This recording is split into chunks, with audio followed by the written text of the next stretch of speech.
Hey guys, John from ARTV. It's time for a review. Today I will be talking about the Gaslight Anthem's new record titled Get Hurt.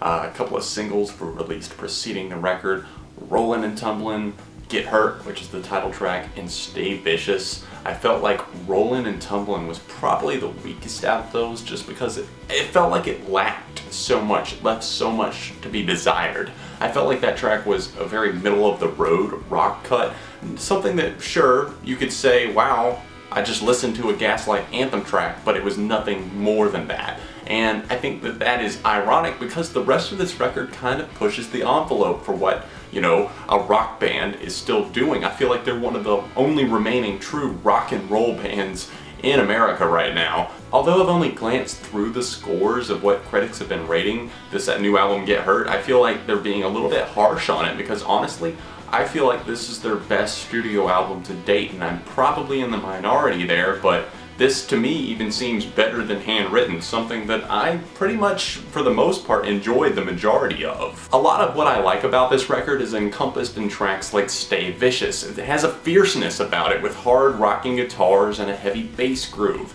The lyrics often struggle to be anything special here on the record or anything that like really jumps out to me as well written, but this track is definitely an exception to that, as lead singer Brian Fallon speaks about his vices. He likes to take pills to take away from the pains of people's day-to-day struggles. The guitar solo is really just a blast of energy into this wonderful track, which is easily one of my top favorites on the record. There's a genuine classic rock vibe going on in 1000 Years. The guitar playing is quick and skillful, especially in the intro of the song. It's got this super memorable hook that really just reeled me in from the start.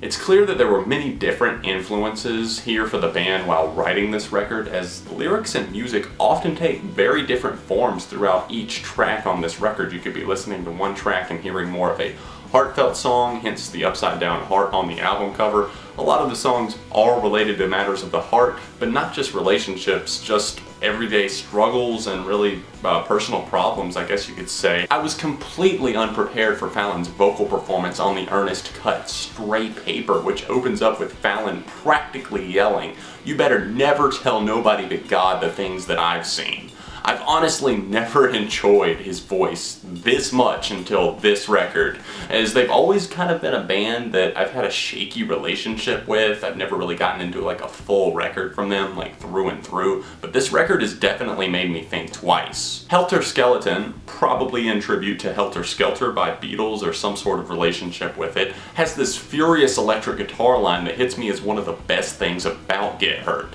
It's hard to put a finger on just what influenced this song, but it's a blistering guitar performance with a nice rotation of hard and soft moments.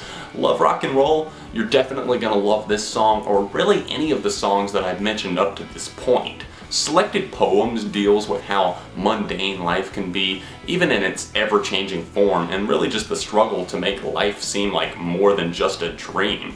There's a hard, driving force about this track that really just continues pushing this album in a good direction and straight into the short and fiery Ain't That a Shame. The album goes out on the slow-burning Break Your Heart and the highly addictive Dark Places, which I feel like is one of the band's most well-written tracks to date, really culminating everything that I like about this band and encapsulating that into one track that really just sends this album out on the best note possible.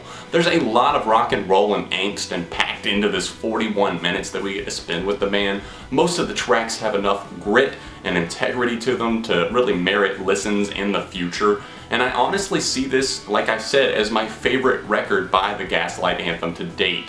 Some cuts lack creativity and that spark that really just makes so many of these tracks so much fun and entertaining to listen to, but overall I'm really surprised at how much I'm loving and enjoying this record. For me, it is a 4 out of 5. Have you guys heard Get Hurt by the Gaslight Anthem yet? Definitely check out the record. I highly recommend it. It's something that I didn't see myself enjoying near as much as I did, so hopefully you guys will like it as well. Make sure to hit the like button on this video, show support for the channel, share it out, check me out on Twitter, Facebook, and of course my other channel, which you can click right here to get to or you can click right here to see my last review. All the other links are in the description down below, but you guys already know that. Thank you guys so much for subscribing to the channel and always checking back here for future reviews. I will see you very soon right here on ARTV, Beyond the Reviews.